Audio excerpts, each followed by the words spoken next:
นะโมตัสสะภะคะวะโตอะระหะโตสัมมาสัมพุทธัสสะนะโมตัสสะภะคะวะโตอะระหะโตสัมมาสัมพุทธัสสะนะโมตัสสะภะคะวะโตอะระหะโตสัมมาสัมพุทธัสสะพุทธังธัมมังสังฆังนัมมัสสามิ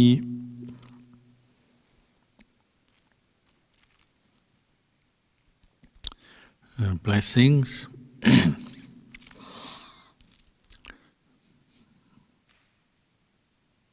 If you're aware of the Buddhist calendar, you'll probably know that this is the Vasa time, the annual rains retreat. So we, as a Sangha here in this monastery, we entered the rains, or determined to enter the rains 2 days ago. It will last for approximately 3 months. And this is the same for Buddhist Sangha all over the world. Wherever monks and nuns are, they'll determine to stay in one place according to the Vinaya, the monastic discipline, for 3 months. It's a practice that's been going on since the time of the Buddha, partly because the monks in those days used to wander around the countryside, both as part of their practice, but also collecting cloth, discarded cloth to make robes. And if you walk around the Asian countryside at this time of year, you end up trampling on rice plants. And that can annoy the villagers or cause trouble. It's also difficult to travel during the rainy season, the monsoon season. So the Buddha made a rule that Sangha should stay in one place for 3 months, determined to stay in their hut or their monastery or under a cliff or in a cave, wherever they may be. So this is a good time, not just for the Sangha, but for the laity as well, where maybe we can really get into some regular practice, because if you appreciate the value of having a 3-month retreat time, even if you still have your normal lay duties, family, work, or even in a monastery where we still run the monastery, we still have certain activities going on in the monastery, but it's a time where you don't have to necessarily travel very much. You can put more effort into regular meditation, chanting, study of the suttas and the texts, listening to Dhamma. And for lay people, it's a time you might put more effort into the practice of dana, generosity, whether it's actually going out to support Sangha or other kind of charitable, wholesome activities. This may be a time where you determine to do more than usual or more regularly than usual, perhaps. It's also a time people take on precepts. So many Buddhists for these 3 months might take on to keep the 5 precepts as strictly as well as they can, or even the 8 precepts, if not for the whole 3 months. They might take them on just for 1 day a week, is a common practice. So it's generally a time where people might put more effort into their Dhamma practice in one way or another.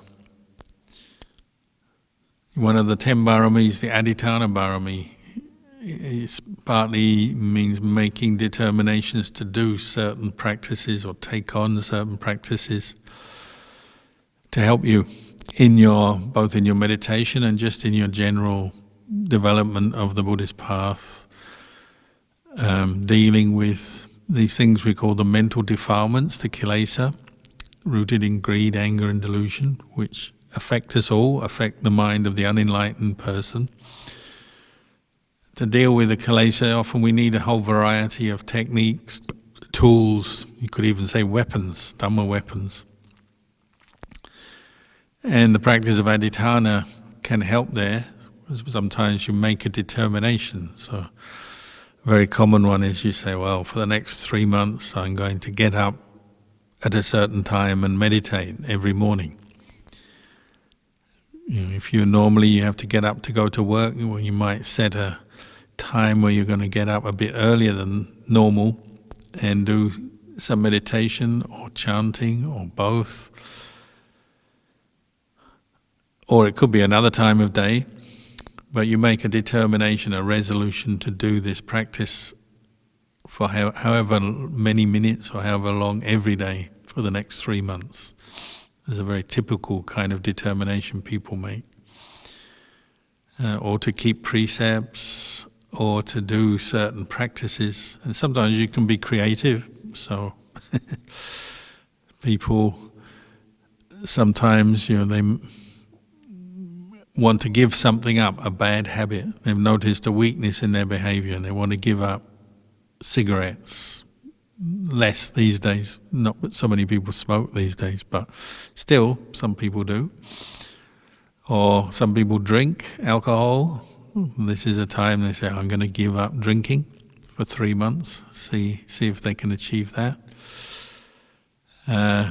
Give up swearing, give up lying, give up arguing. Some people say, I'm going to keep the precepts very strictly, so that means no killing. Maybe you have a habit where you tend to swat mosquitoes or flies or squash ants or bugs in your house, cockroaches or whatever. This is a time you might say, I'm not going to do that. I'm going to find other ways to deal with these small creatures that I would normally kill and deal with them without killing them. So maybe just gently sweeping them away or even just ignoring them sometimes if you can. Or some people go vegetarian for 3 months. Or certainly they say, I'm not going to go and kill anything to eat for the next 3 months.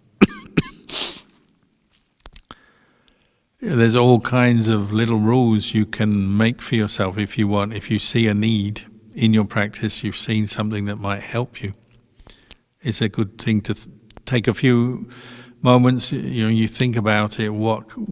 Is there something you really want to, some habit you really want to change, fix?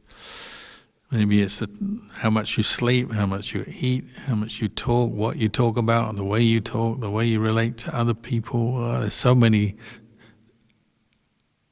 opportunities for you to look at your practice, not just in a traditional way and say, I'm going to meditate, but is there actually a little rule or practice you can take on? I know some people take on a simple practice. They just say, I'm going to do something good for another person every day for the next 3 months, which is not much. Something good can be as simple as, say, a few kind words, do a favor for someone. If you're really stuck how to complete, doing a kind thing for another person, you could even include having a kind thought directed to another person or another group of people, but doing it every day. If you do something simple, and it may be quite small, brief little act of kindness, but do it every day for 3 months, has a cumulative effect. Brings you a very positive energy, and your mind just naturally is inclining in that direction more than usual, perhaps. Most people find it brings them a lot of happiness. If you do something good for another person every day, however challenging your life is, however difficult it is, whatever problems you're encountering, it just uplifts you, doesn't it? Even a very small little thing.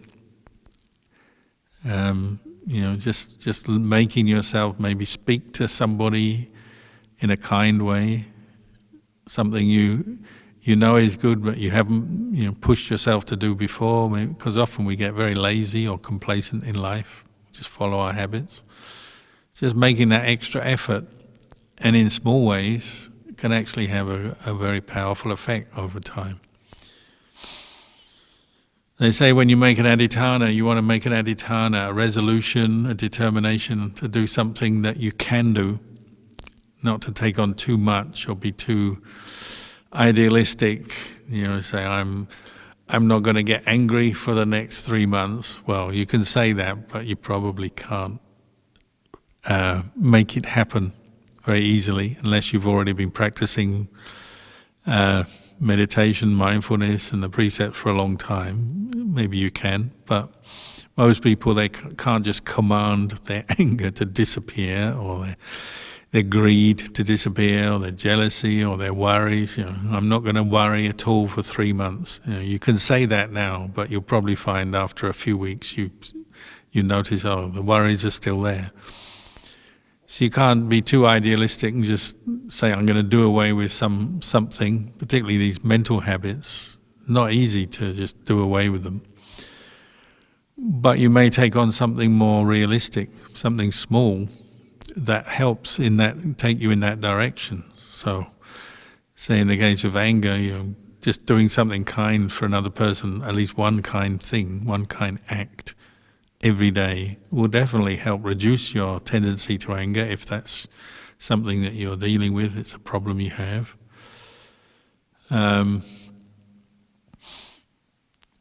If you're a warrior, like finding a simple technique to meditate, say like on the breath. The breath is, the Buddha said, is a very good antidote to worries. Just spend a bit more time doing some breath meditation over the next 3 months, and you might find it helps you to reduce the amount of worrying, anxiety, help you to let go of some of that.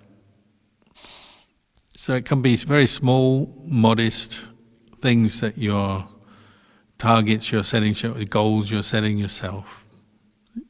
But over time that can have a good effect, a profound effect on you. Could be something else, if you want to learn Dhamma, maybe that you decide, I'm going to listen to one Dhamma talk every day, or read one Dhamma talk every day for the next 3 months. It doesn't have to be a long thing. It could be, for 10 minutes, 15 minutes or something. You just decide, I'm going to do that, have my input of Dhamma every day over the next 3 months.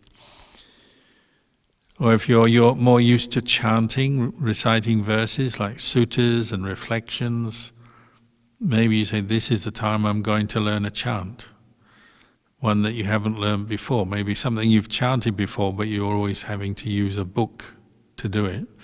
Now you're going to learn it off by heart and put more effort into memorizing the words and see how you go. And some people can learn quite large chunks of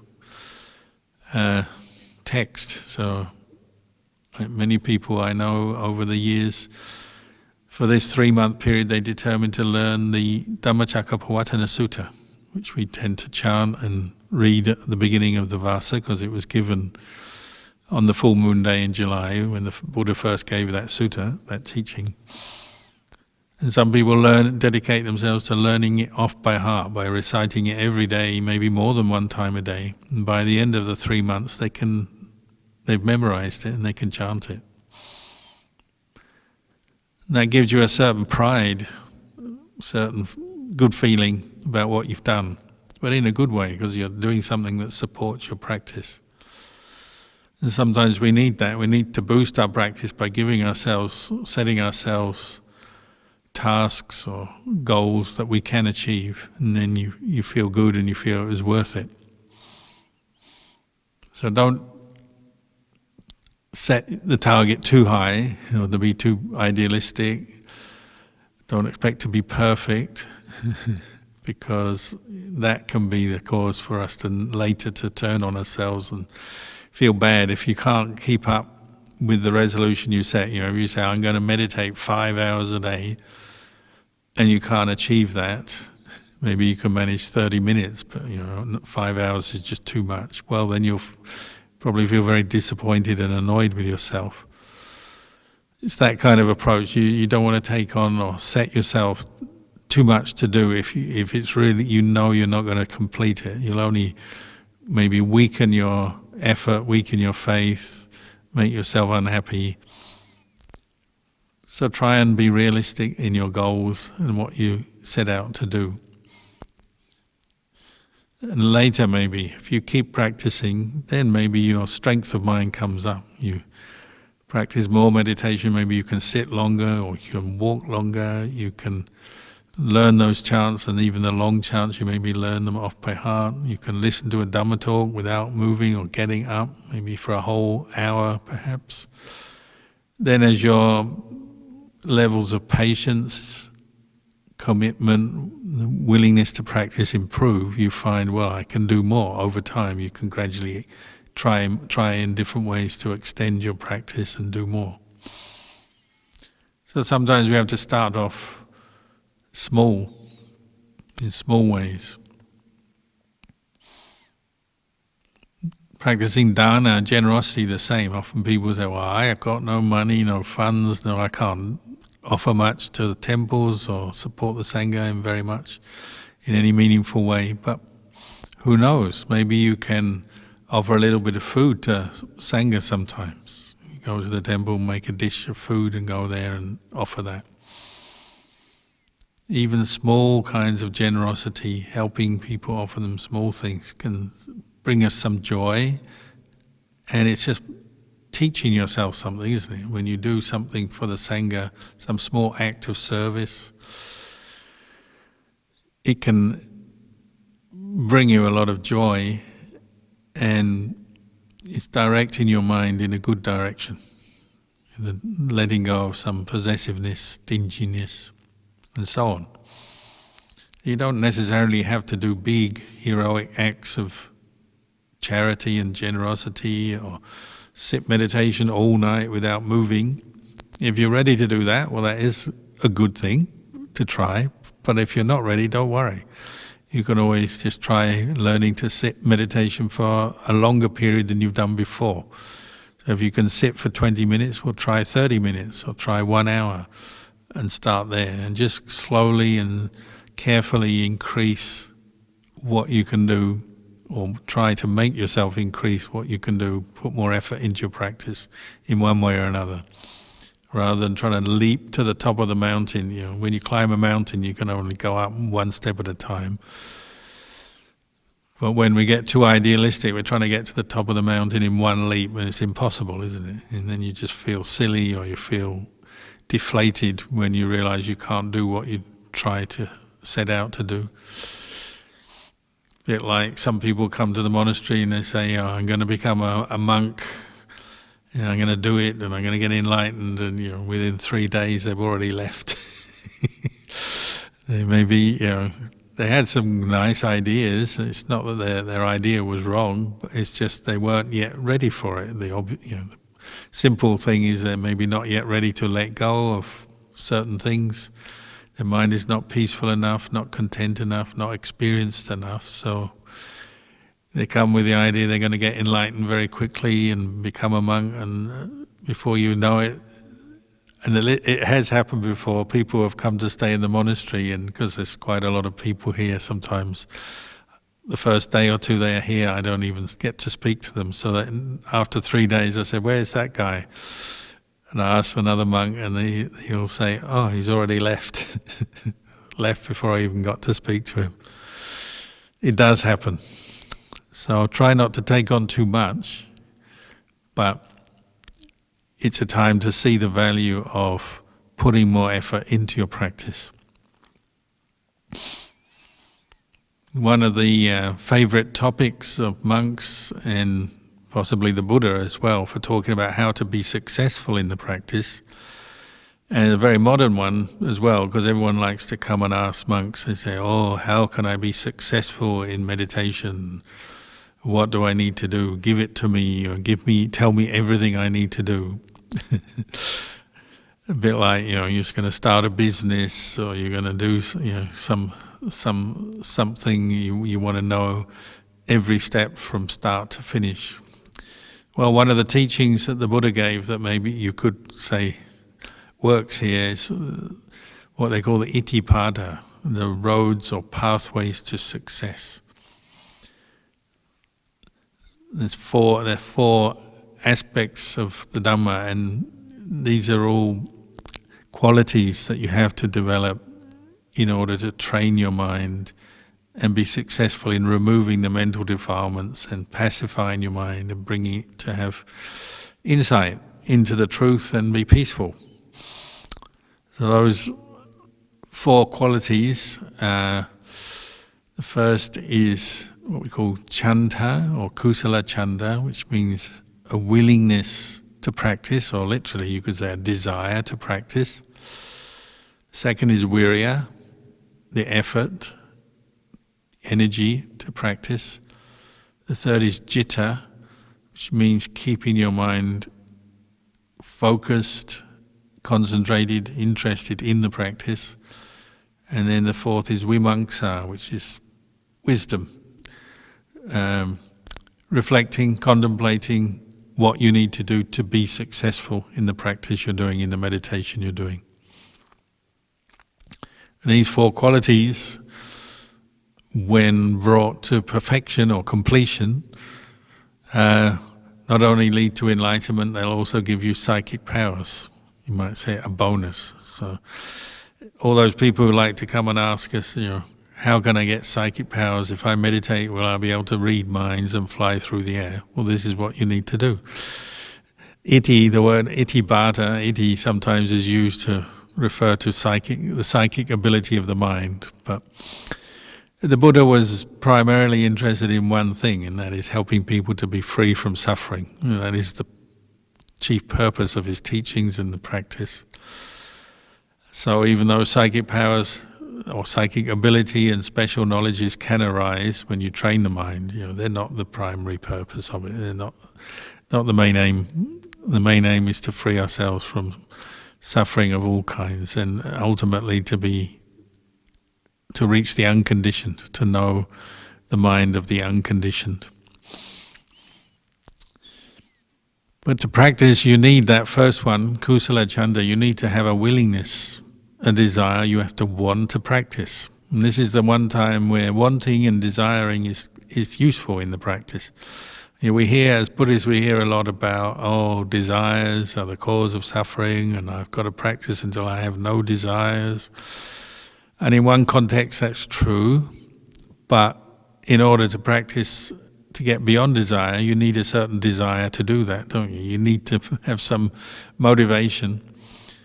And that comes primarily from listening to the Dhamma, associating with fellow practitioners, Kalyana Mitta, ideally listening to Dhamma from the noble ones and associating with the noble ones, seeing them, being with them, good teachers, because that's often people find that inspiring and then motivates them, energizes them to want to practice themselves.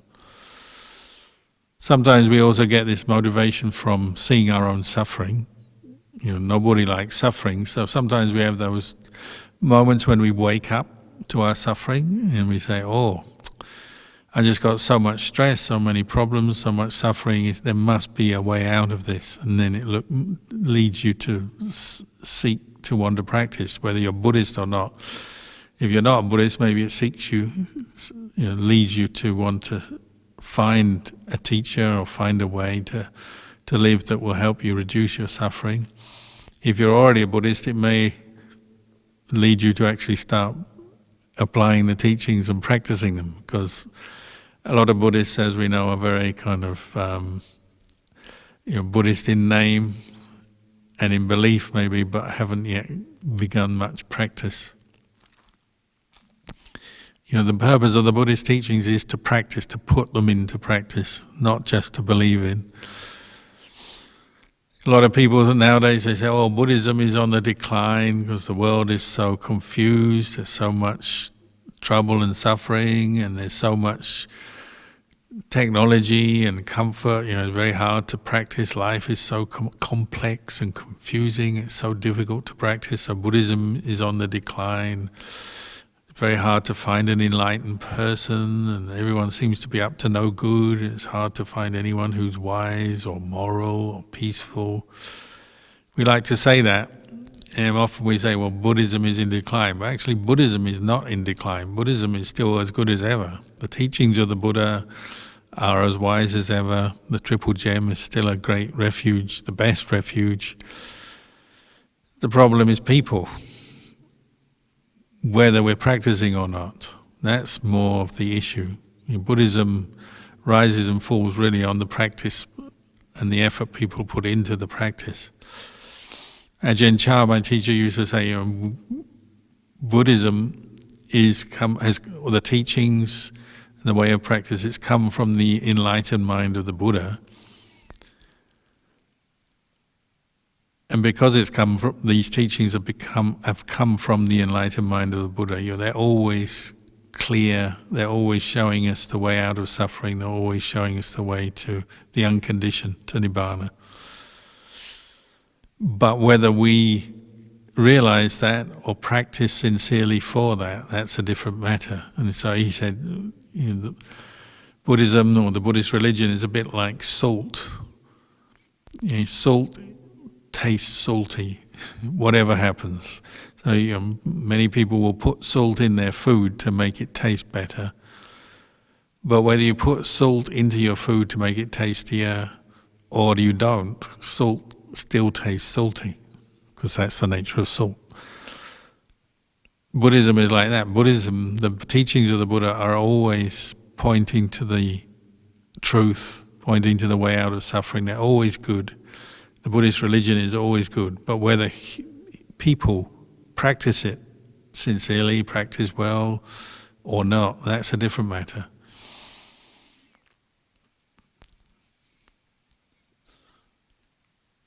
But the motivation, the willingness to practice comes from both being inspired and seeing people who have practiced, hearing their teachings, hearing their words, getting something from them, associating with them, and then also from ourselves, internalizing the teachings and realizing, well, I do have suffering and there is a way out, and maybe this is the way out.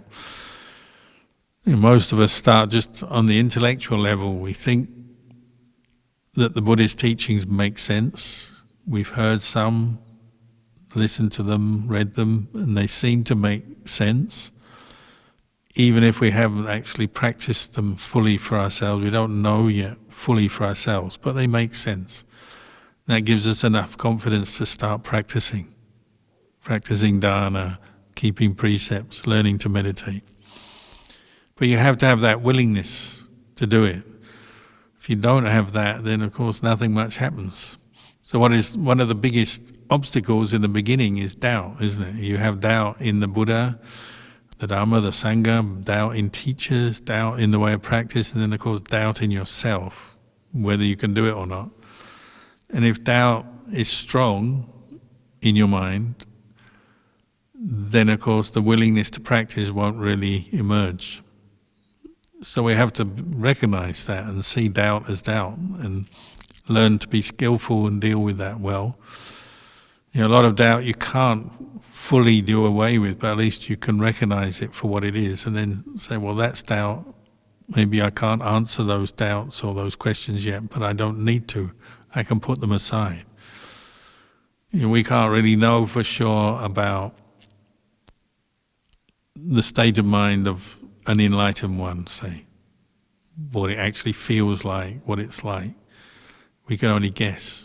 But then it doesn't matter so much. Maybe what you can know is that there are some times when your mind is suffering, there are times when you have enough awareness and enough insight to let the causes of that suffering go. And that much you may have done. You may have a time when you were really stressed out, but you had an insight maybe that this is just thoughts that I can let go of, or it's a passing feeling, or you're reminding yourself to be patient with that particular stressful or painful experience, and then it goes and you realize maybe it was okay, I could deal with that, I could cope with that, and now it's gone. Whatever, there may be these small moments where you've let go of suffering already, and you can build on that, and you say, this practice that I've got from the Buddha does seem to work when I put it into action, so I better keep doing it. And then you get the willingness, the motivation maybe to meditate more, practice more, keep the precepts more strictly, and so on. So it's something you have to keep reviving as well. The Buddha said, for a practitioner of Buddhism, if you want to have this kusala chanda, this desire to practice, you have to keep returning to remind yourself why you practice. Returning to the words of the Buddha, thinking of your teachers, thinking of suffering that you've overcome in the past, observing that you still maybe have stress and suffering that still needs to be addressed in your life. You come back to your motivation, your original motivation to practice, and then you keep going, keep bringing up the desire to keep practicing, keep going. It's even a kind of skill the Buddha talked about, the skill in arousing faith, arousing the desire to practice. It's not necessarily always going to be there for the unenlightened mind. Sometimes you want to practice, sometimes you don't. That's why Ajahn Chah said, the meditators who understand what they need to do, they already know when they feel like meditating, they'll meditate, and when they don't feel like meditating, they'll still meditate. That's why the practice of making resolutions, determinations can be so helpful, because if you say make a resolution for these next 3 months, I'm going to meditate every day, for whatever period of time you can assign to that, could be 10 minutes, 30 minutes, 1 hour, doesn't matter. There'll be some days over the next 3 months where you probably feel you don't want to do it. Either you're busy, or you're tired, or it's too early, too late, you're not feeling quite right, or your mind is so cluttered with work or family business or something. There'll be times when you don't want to meditate, but that's the whole point of making a resolution. You still do it anyway. Then you'll learn a lot, because the times when you don't want to meditate, that you make yourself meditate, are often the times you learn the most.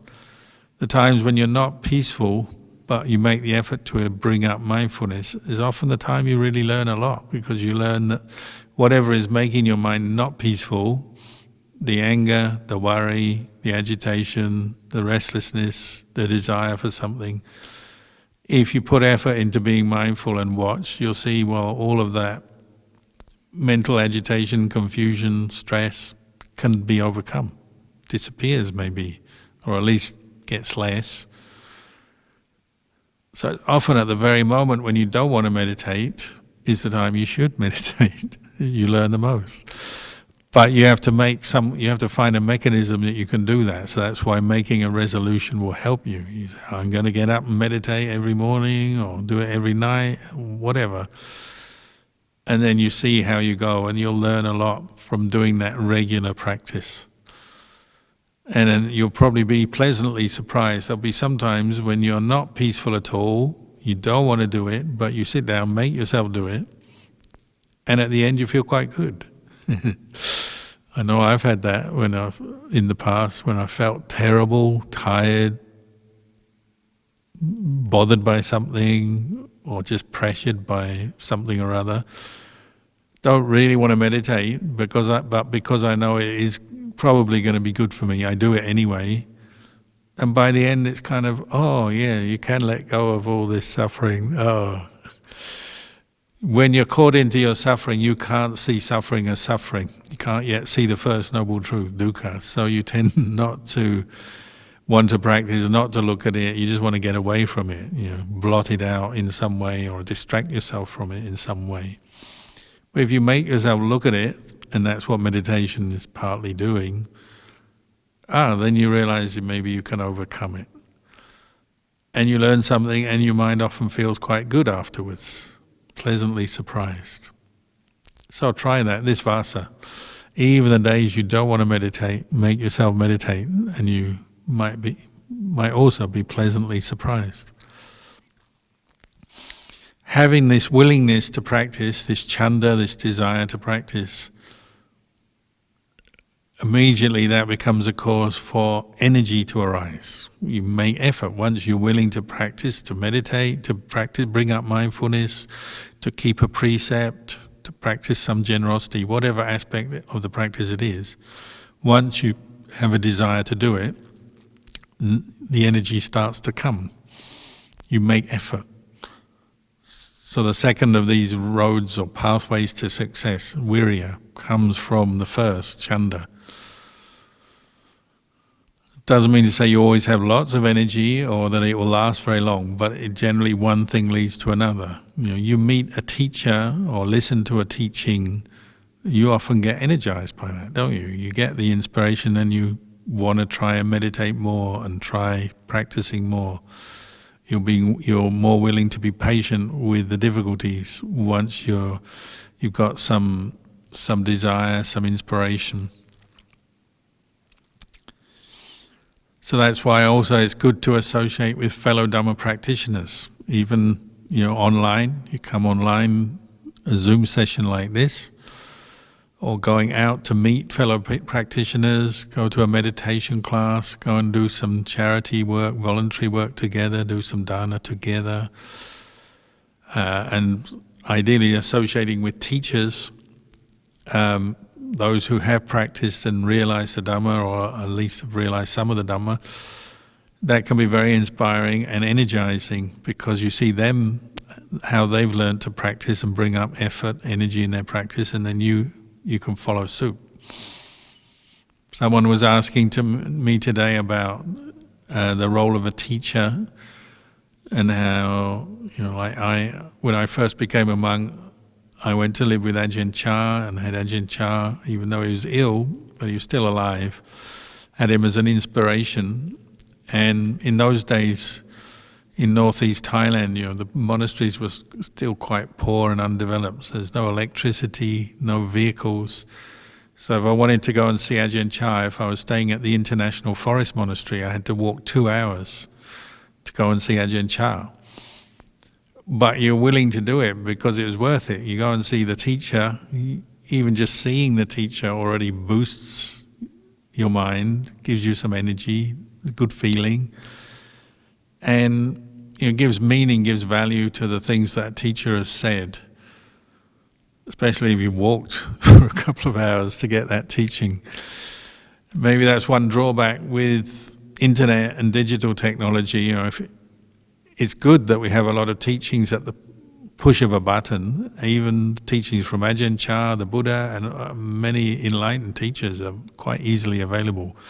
But because it is just at a push of a button, it's too easy sometimes, and it's just as easy to turn that talk off as it is to turn the talk on. Whereas if you had to actually walk a few hours, I only had to walk 2 hours to see Ajahn Chah. Some monks in the days of Ajahn Mun had to walk 3 weeks to meet their teacher, or 2 months just to meet their teacher. But if it's just at the push of a button, sometimes it's too easy to turn off the teacher as well. So be aware of that danger. If you're going to listen to a Dhamma talk, it is a way of associating with noble ones, with noble teachers, but make that a meaningful interaction. Really listen and give it some time, not just 1 minute. Maybe half an hour or 1 hour, some period of time. Set aside that time to really listen to the Dhamma. But it is one way you can associate with good teachers, fellow practitioners, by going online. And then when you got the chance, you actually go out, meet them in person. And when you're meditating, you're sitting, walking meditation, then maybe make that effort to tell yourself, I'm going to sit for a certain period of time, a bit longer than usual maybe. And that will bring up more effort. If you're going to complete a task, you say, I'm going to sit for 30 minutes or 1 hour or even longer sometimes.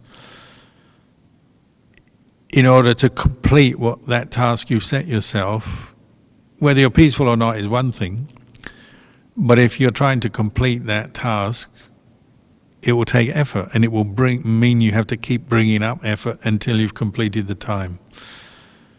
And again, sometimes you might be pleasantly surprised if you've been putting effort into bringing up mindfulness, letting go of distractions, different mental hindrances. By the end of your period of time you've been putting forth effort, you might be quite peaceful. You might have a pleasant surprise. But virya, or energy, is something we use in all situations, to keep precepts, to meditate, and so on. The third quality is citta, which means, literally citta means the mind. It means the concentrated mind, the mind that is focused, paying attention. And if you're going to be successful in training the mind, developing states of samadhi, developing insight into the three characteristics, you've got to keep at it. You've got to keep focused, keep that kind of evenness of mind, not be put off by the obstacles, not stray into other things too much. It's a mental training that you're developing on an ongoing basis as well. Developing mindfulness is not something you just do on the meditation cushion. You can do it in all postures, all activities. But you also have to have that appreciation. You need to keep your mind there, keep at it, keep working at it. Ajahn Chah used to sometimes compare it, training the mind, and particularly in meditation, it's like the farmers in northeast Thailand or in any part of Thailand, they have rice fields which at this time of year are full of water, and so they get full of fish as well, freshwater fish in the rice fields, and that's the source of food. So they take out their nets, and they're big nets, and they throw them over the field, and then they have to gather them in. And they're constantly gathering the material of the net in towards them. They're standing there, and these nets are very large, and they've just got one set of hands, and they keep bringing them in towards themselves. And they have to keep hold of the net, otherwise the fish will all disappear. If they want to catch their fish, they have to keep their hands on the net, and gradually, in a certain way, they'll be pulling it in, rolling it in, and then hopefully they'll get a few fish there.